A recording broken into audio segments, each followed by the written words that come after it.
그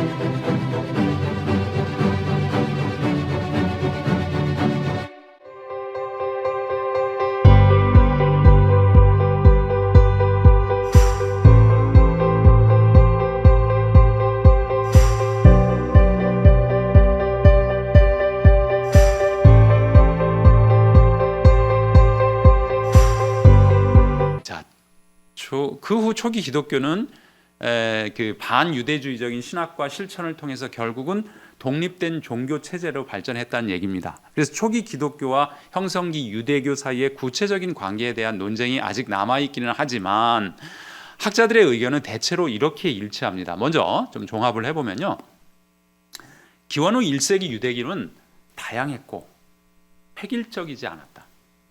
초기 기독교는 유대교에서 하나의 종파 운동으로 시작되었다. 또한 1세기 말 초기 기독교 공동체는 이방인 선교는 성공을 거두었지만 유대인 선교에서는 실패를 경험한 거 아니겠습니까? 결국 그들은 유대교의 해당으로부터 추방되면서 심각한 정체성의 위기를 이제 기독교는 겪게 되는 것이죠. 우리는 도대체 무엇인가? 이스라엘로부터 떨어져 나온 우리는 어떤 정체성을 가지고 있는가? 따라서 이러한 요인들로 판단하건대 신약의 본문에 나타나는 반유대주의적인 경향이 있어요. 제가 이제 좀 이따 설명할 텐데 그 경향들, 유대인들을 막 공격하는 것 같고 저 유대인들 마귀의 자식들 막 이렇게 하는 요한복음 같은 경우, 뭐 그런 반유대주의적인 경향이 인종주의적인 샘족주의가 아니라 집안 식구들 간의 경쟁, siblings rivalry라고 이해해야 맞다라는 겁니다.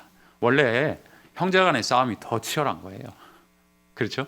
종교에 있어서도 너무 비슷한 것들을 공유하고 있기 때문에 자신의 정체성들을 이렇게 세워나가는 그때 박해와 정체성의 확립, 이 시기가 치열했던 70년부터 약 100년, 130년까지의 그 역사였고, 이 시기에 반유대주의는 초기 기독교의 내용으로 자리 잡게 됐다, 그런 얘기입니다. 잘 따라오고 계시죠? 예, 이렇게 이제 성경 얘기를 조금 하고요. 사실 성경 얘기를 깊게 쭉 마태복음을 하고 싶지만 우리가 시간 관계상 결국 서론과 결론을 중심으로 여러분이 제 이야기를 듣고 더 필요하신 분들은 이제 제 책과 논문을 통해서 한번 읽어보시면 좋겠습니다. 뭐 필요하면 제가 이 텍스트는 여러분과 함께 공유할 수 있도록 하겠습니다. 자, 이런 의미의 반유대주의는 성서에서 사실은 바울 서신은 물론 복음서 전체에서 나타나요. 바울은 종합적인 관점에서, 누가는 이방인의 관점에서 반유대주의를 어느 정도 중화시켜 말합니다. 바울은 예를 들어서 내가 율법을 폐했느냐? 폐하지 않았다라는 거예요. 그죠? 그런 측면들이 있기는 한데 반유대주의를 가장 거칠게 표현하는 게 요한복음이에요. 자, 요한복음을 보면 호이 유다이오이, 그 유대인들이라고 딱 이렇게 딱 지적된 사람들이 있는데, 이 사람들은 처음부터 마귀에서 났고 땅에서 났고 뭐 이렇게 표현되는 것이 있습니다. 자신들의 죄로 죽을 자들, 마귀의 자식들, 이렇게 그 유대인들이 표현되는데, 게다가 그들은 단지 이스라엘의 지도자들이 아니라 유대인 일반, 자, 우리가 보통 바리새인들을 나쁜 사람들이야, 보통 이제 프로테스탄티즘에서 또 기독교에서는 그렇게 말하는데, 지도자들이 나쁘지 유대인들은 안 나쁘다, 이런 생각을 우리는 좀 이제 가지고 있지 않습니까? 그런데 여기 보면 요한복음 읽어보면 유대인 전체가 그런 것처럼 그렇게 나오기까지도 합니다. 그러니까 굉장히 거칠은 반유대주의라고 할 수 있는데, 그것은 사실은 요한복음이 가지고 있는 아주 날카로운 이원론적인 대립, 신학적 대립, 신학적인 관념에서 나온 결과물이기도 할 수 있습니다. 자, 여기까지는 우리가 이제 설명을 드릴 수 없고, 그런데 신약 성서의 이런 반유대주의적인 여러 흐름 가운데서도 정작 초기 기독교의 반유대주의의 가장 치명적인 논리 좀 표현이 그런데 어쨌든 그 깊숙한 논리, 아픈 논리는 마태복음에서 나온다. 이 마태복음은 하나님의 구원의 역사에서 이방인이 이스라엘을 대체했다. 여러분 잘 아시죠? 이른바 대체 신학, 대치 이론, replacement theory. 그죠? 이걸 이제 대체 신학이라고 하면 굉장히 좀 오늘날 학계에서 이제 많이 거부되고 있어서 저는 이거를 대치 이론이라고 번역을 했는데요. 이 대치 이론이 여러분이 그 마태복음 23장 43절을 보면 그 여러 비유들을 얘기하면서 포도원 소작인의 비유라든가 이런 것들 얘기하면서 그러므로 하나님의 나라를 너희에게서 취하여 져서 그 나라의 열매 맺는 백성에게 주어지리라. 하나님의 나라가 너희 유대인에게서 취해져서 유대인 지도자 바리새인 서기관들에서 취해져서 그 나라의 열매 맺는 백성, 그 나라의 열매 맺는 백성이 누구냐? 여기서 에트네라고 하는 이 단어, 이방인이라고 번역을 해야 될지 민족이라고 번역해야 될지 이 문제가 있긴 하지만 어쨌든 이 구절이 이방인이든 어떤 이방인들이든 민족들이든 이스라엘에게서 옮겨졌다라는 이것을 이제 대치 이론의 근거 구절로 잘 사용하죠. 그렇기 때문에 마태복음이 상당히 이 치명적인 반유대주의의 논리가 들어있다라고 생각하는 거죠. 물론 그거 말고도 예수를 십자가에 내주면서 지르는 군중의 함성도 마태복음에 이렇게 나와 있어요. 그 피를 우리와 우리 자손들에게 돌릴지어다. 여러분 이거를 성경을 이렇게 거룩한 성경을 읽다가 갑자기 히틀러가 이거를 싹 탁 인용해가지고 가져가면 끔찍한 얘기가 지금 되는 거예요. 유대인들은 그리스도인들을 십자가에 못 박은 자들이야. 그 피를 결국 그 자손들에게 돌려야 된다. 이런 그 끔찍한 논리를 인종주의적인 논리를 신학과 결부시키는 그것이 바로 인류의 역사에서 가장 비극적인 유대인과 기독교의 아픈 역사였던 것이죠. 그리고 마태복음을 보면은 사실은 그 굉장히 결정적인 인상이 반유대주의적인 인상이 나오는 게 뭐냐면 여러분 잘 아시다시피 마태복음 23장을 읽으면은 화 있을진저 바리새인과 서기관들이 하면서 막 8개 그냥 화를 쫙 이렇게 꼭 무슨 악플을 달아놓은 것 같지 않으세요? 악플을 달아놓은 듯한 그들에 대한 그런 것들이 계속 심판 선고의 장에 나타나 있습니다. 그죠? 자, 23장에 보면은 화 있을진저 바리새인과 서기관들이여라고 이렇게 나오는 반바리새주의 심판 선고의 장이 나타나는데 아마 저자인 마태도 역사 속에서 이 두 개의 장면이 그토록 치명적인 영향을 주리라고는 상상도 못했을 것입니다. 여러분이나 제가 유대교와 유대인에 대한 인식과 어떤 이미지가 특히 바리새인들에 대한 이미지가 이 굉장히 23장을 통해서 검게 칠해져 있어요. 네, 그렇게 되어 있습니다. 그런 의미에서 마태복음의 이 반유대주의는 의미심장한 주제임에 틀림이 없습니다. 제가 간단하게 좀 마태복음 얘기를 좀 하면 그다음에 이제 얘기를 좀 정리할 수 있을 것 같아요. 마태는 예수와 이스라엘, 특히 이스라엘의 지도자들과의 갈등을 그리고 있는데 예수님이나 제자들이 다양한 관점에서 입체적인 인물로 묘사돼요. 성경을 읽어보면 입체적인. 그런데 지도자들은 아주 그냥 평면적인 인물로 아주 단선적으로 검게 칠해져 있습니다. 즉 예수님은 악한 적대자들. 예수님의 가르침과 행동을 통해 이제 그 유대교의 율법에 충돌하게 되면서 예수님은 갈등은 시작되고 지도자들이 예수를 죽일 공모를 하는 데서 이 갈등은 가시화됩니다. 또 갈등은 또 예수의 성전 정화 행동에서 정점에 이르르고 있는데 이게 바로 이제 예수님의 복음서의 내러티브예요. 이러한 갈등 구조는 예수님의 죽음과 부활을 통해서 이제 해소되기는 합니다. 그러나 마태는 단지 이러한 갈등 구조를 통해서만이 아니라 5개의 커다란 이 디스코스라 그러는데 이제 강화, 5대 강화, 산상순, 그다음에 파송 강화 10장, 그다음에 13장 비유 강화, 그리고 18장 공동체 강화, 그리고 마지막 종말 강화 있죠. 그리고 종말 강화 딱 끝나고 이제 23장 종말 강화 바로 전에 23장이 나오는 거죠. 거기에 이게 들어있는 거예요. 아까 23장의 반바리새주의 담론이. 그래서 이 갈등 구조가 아주 그냥 극대화되도록 합니다. 마태는 이 반유대주의 담론에서 예수님의 적대자들로 바리새인들을 이제 전면에 부각시키고 있는데 23장의 바리새인들에 대한 질책과 심판은 바로 이스라엘의 하나님의 심판을 선언하고 회개를 촉구하는 내용이에요. 자, 근데 여러분 여기서 중요한 거는 제 오늘 강의의 논점이 뭐냐면 이게 반샘족주의, 말하자면 인종주의를 말하는 것이냐? 아니라는 거죠. 왜? 바리새인과 서기관들이 유대인이죠. 그럼 예수님은 한국인인가요? 그러면 반샘족주의가 될 수 있죠. 아니면 유럽 사람이라든가 예수님이. 근데 문제는 예수님도 유대인이에요. 유대인으로서, 유대인의 예언자로서 유대인 주류의 사상들에 대해서 날카로운 공격을 하고 있는 겁니다. 판단을 하고 있는 거죠. 근데 이게 내력이 있어요. 예수님의 이 내력이.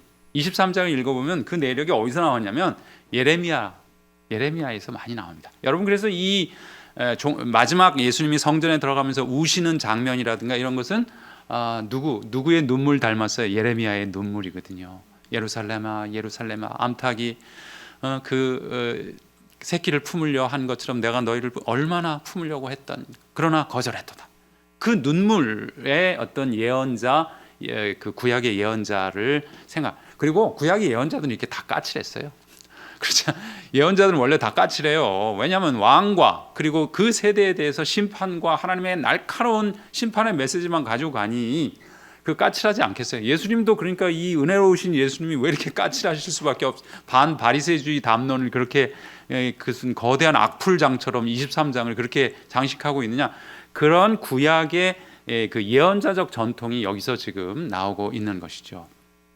그래서 제 얘기는 이 반바리새주의의 적인 이 논쟁은, 그리고 이것을 통해서 너희는 그래서는 안 된다, 저들과 같이 그래서는 안 된다 하고 공동체를 권면하는 이 마태의 담론은, 반유대주의 담론은 유대교 밖에서 하는 게 아니라 유대교 내부에서 진행하다는 것 당연하겠죠. 이것이 바로 마태의 교회가 이미 바리새인들이 주도하고 있는 유대교의 회당 연합에서 만약에 분리되었다면 그것이 이제 분리된 지 얼마 안 됐다라는 거예요. 자, 유대인은 유대인이니까 이건 인종주의는 아니지만 종교적인 분화가 시작되어 있었고, 이 바리새인들이 주도하고 있었던 당시 회당 연합이라고 하는데 거기에서 분리되지만 아직 매우 초창기여서 정신적으로는 유대교라는 본체에서 완전히 분리되지 못한 과정에 있었기 때문에 이렇게 더 치열할 수밖에 없었다라고 이야기를 합니다. 왜냐하면 마태 공동체는 마태 공동체는 바리새인들의 가르침을 버리는 게 아니에요. 행함을 문제 삼는 거예요. 여러분 성경 기억나시죠? 그들이 가르치는 바 하고 행함은 본받지 말라, 그렇게 가르치면 본받대. 그만큼 이 공동체 마태 교회, 초기 기독교회의 한 샘플이죠. 이 초기 기독교회가 유대교로부터 분리되기 시작한 지 얼마 오래되지 않았을 것이고, 적어도 7, 80년 되면 불과 10년 정도, 전쟁 끝나고, 그죠? 유대 전쟁 끝나고. 그리고 이 초기 교회의 정체성의 논쟁은 유대교 내부의 신학적 논리로부터 시작했을 수밖에 없죠. 유대교 신학에서 시작해서 매우 치열하게 진행될 수밖에 없었습니다. 자, 다른 한편으로 이 공동체가 만일 모 종교로부터 분리된 지 얼마 안 되었다면 그만큼 소수 집단으로서 그들이 경험했던 집단적 트라우마는 매우 강렬했을 것입니다. 마치 오늘날 메시아닉 주들이 그렇게 정말 깊은 상처를 안고 그 공동체 안에 있는 것과 매우 유사하죠. 예수를 거절했던 다수의 이스라엘은 그들을 배교자들로 내몰고 더 이상 유대인이 아니라고 간주하였다면 그들은 유대교 내부에서 극심한 우리는 정말 누구인가 라는 정체성의 위기를 경험했을 것입니다. 그만큼 공동체의 자기 이해는, 초기 기독교의 자기 이해는 특히 마태복음 23장에서 더욱 격렬하게 그렇게 표현되었을 것입니다.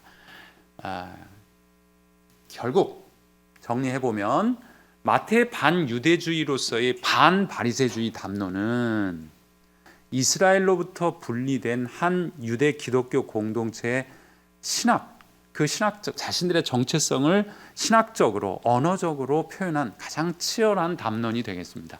이 초기 기독교 신학의 용광로에서 예수의 복음 선포를 거절한 이스라엘에 대한 심판, 이 이스라엘의 심판의 신학은 이 반유대주의라는 용광로 속에서 날카로운 결정체를 만들어내고 마는데 그 끝은 모질고 잔인한 칼로 사용할 수 있을 만큼 예리하기 짝이 없었던 것입니다. 자, 이제까지 우리는 초기 기독교의 반유대주의적 태도의 역사적, 신학적 뿌리를 간략하게 마태복음 정도만 예를 들어서 말씀드렸습니다. 마태복음은 물론 신약성서 전체는 반유대주의 혹은 제가 여기서 반유대주의 하이픈이 없습니다. 그죠?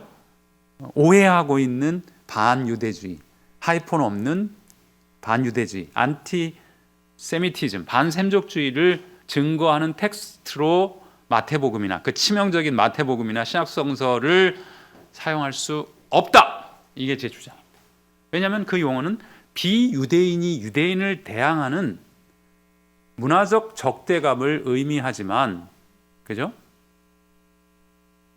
초기 기독교는 유대교 내부에 존재했고 유대인 공동체에서 출발하는 반유대주의, 예언자적 그 어떤 전통의 비판이었던 것이기 때문입니다.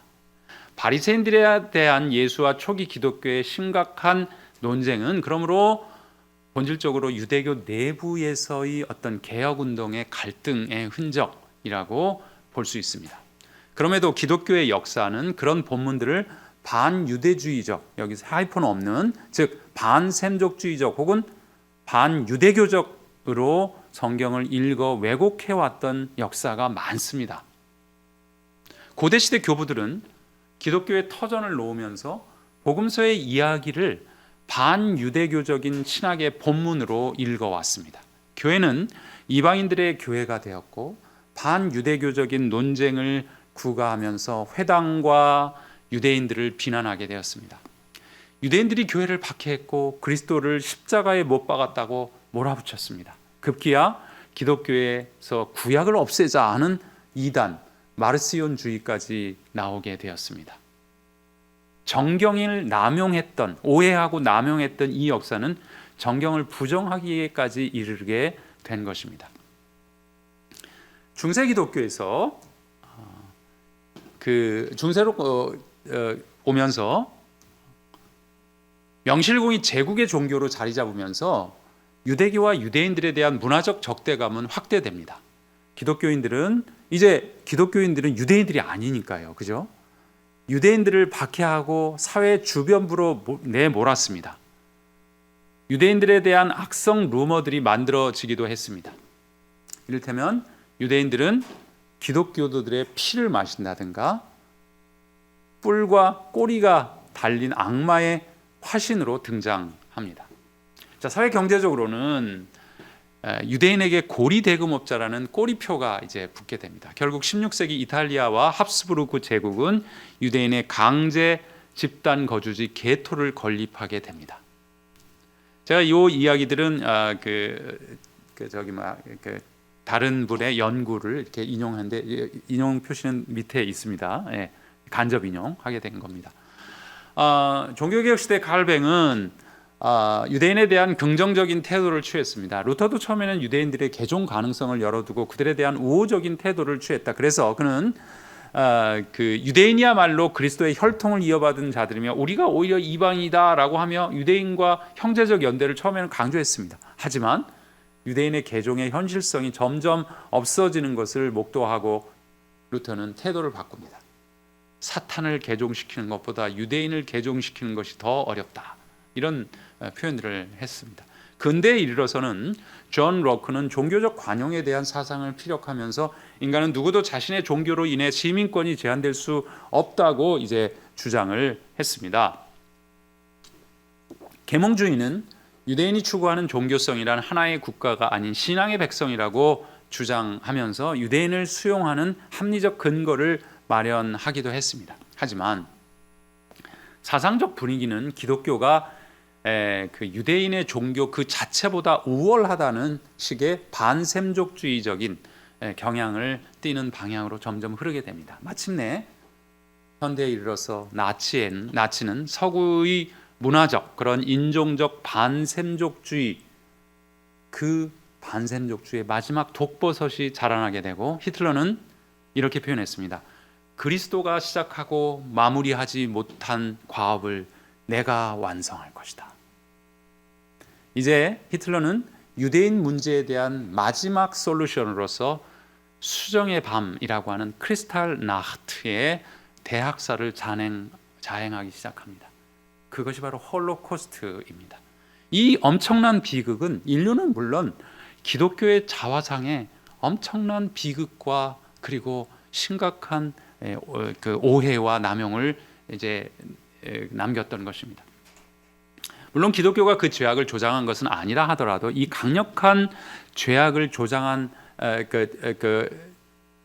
강력한 독성에 자양분을 제공했다는 것을 부정하기는 어렵게 되었습니다. 만일 그렇게 오랜 기독교 문명의 토양에 세워진 십자가가 이렇게 날카로운 칼이 되어버렸다면 이것은 정말 우리에게 심각한 문제가 아닐까요? 그것이 바로 신약성서를 오해하고 그리고 왜곡한 결과라는 것을 저는 말씀드리고자 하는 것입니다. 칼은 칼을 낳습니까? 유대인의 칼은 이제 팔레스타인의 난미를 겨누게 되는 그런 역설이 이제 벌어지고 있습니다. 기독교와 유대교의 불편했던 관계는 다시금 유대인과 무슬림과의 관계에서 재생산되고 있지 않는가? 역설적인 것은 이 세 종교, 기독교, 유대교, 이슬람 모두가 유일하신 한 하나님을 섬긴다고 주장하고 아브라함은 우리 조상들이라고 구약을 공통으로 이제 사용하고 있다는 이 역설적인 그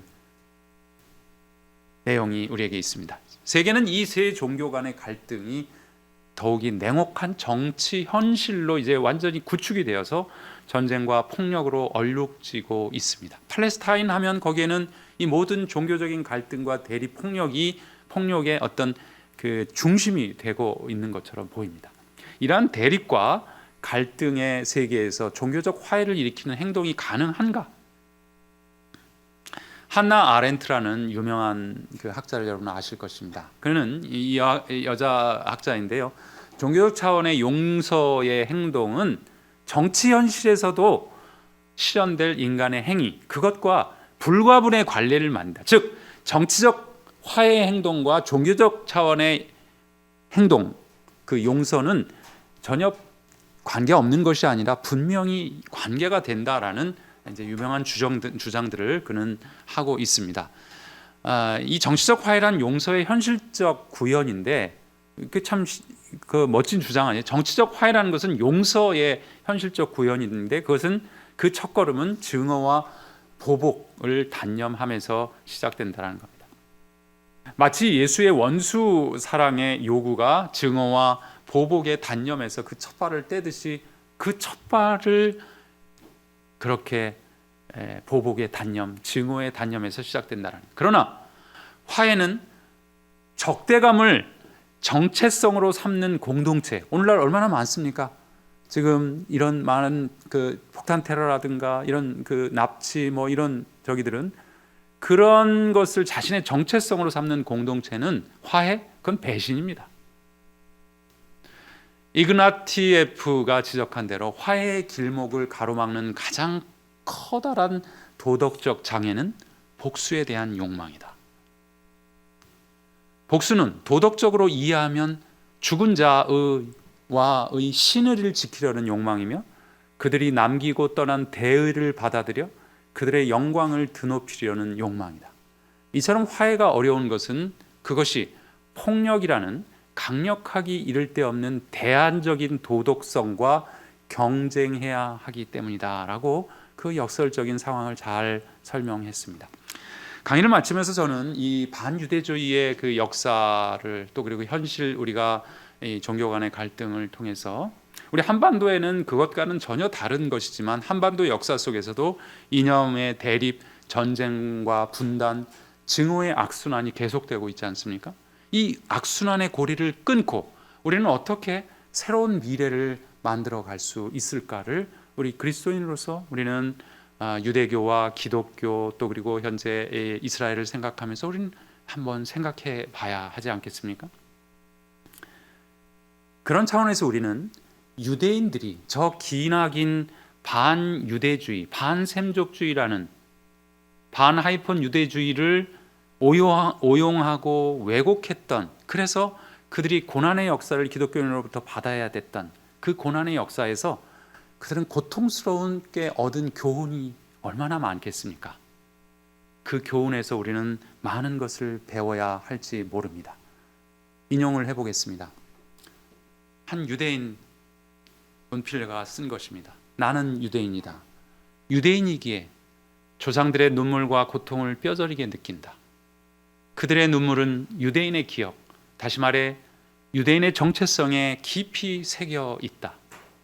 내가 어찌 내 영혼에 쓰인 고통을 놓아줄 수 있겠는가?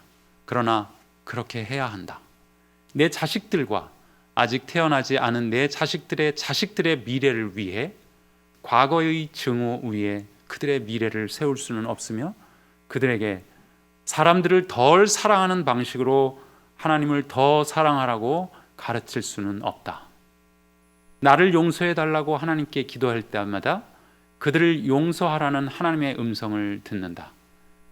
내가 신앙 때문에 목숨을 잃은 조상들에게 빚진 의무는 더 이상 신앙 때문에 죽는 사람이 없는 세상을 만드는 것이다. 나는 과거를 반복하기 위해서가 아니라 과거에서 배우기 위해 과거를 존중한다. 우리가 증오에서 사랑으로, 폭력에는 평화로, 원한에는 관대한 마음으로, 갈등에는 화해로 응답해야 하는 이유가 바로 여기에 있다. 이상으로 제 강의를 마치겠습니다. 감사합니다.